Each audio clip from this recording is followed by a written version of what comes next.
శిల్పారామం గుంటూరు బాగుంది. ఇంకా కొన్ని ఏర్పాటు చేస్తే చాలా బాగుంటుంది. మొత్తం శిల్పారామం తిరిగి చూసిన తర్వాత నాకు అనిపించింది ఏంటంటే ప్లేస్ చాలా చిన్నది, కొంచెం పెద్ద ప్లేస్ అయితే బాగుంటుంది. కొన్ని షాప్స్ ఇంకా ఖాళీగానే ఉన్నాయి. అక్కడక్కడ కొన్ని శిల్పాలు ఉన్నాయి. ఇంకా కొన్ని మన కల్చర్ని చూపించే విధంగా ఉండే శిల్పాలు ఏర్పాటు చేస్తే బాగుంటుంది. ఫుడ్ కోర్ట్ ఓపెన్ చేయలేదు.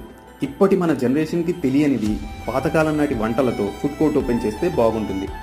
సాంస్కృతిక కళావేదిక మీద సంగీతం, నృత్యం, అంతరించిపోతున్న మన ప్రాచీన కళలు, తోలుబొమ్మలాటలు, బుర్ర కథలు ఇలాంటివి కూడా ఏర్పాటు చేస్తే బాగుంటుంది.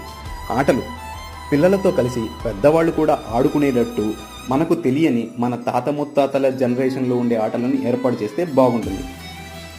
చెరువులో బోటింగ్ ఇంకా స్టార్ట్ చేయలేదు. శిల్పారామాన్ని ఒక నార్మల్ పార్క్ లాగా కాకుండా మన కల్చర్ని చూపించే ఒక మంచి ప్లేస్గా తయారు చేస్తే బాగుంటుంది.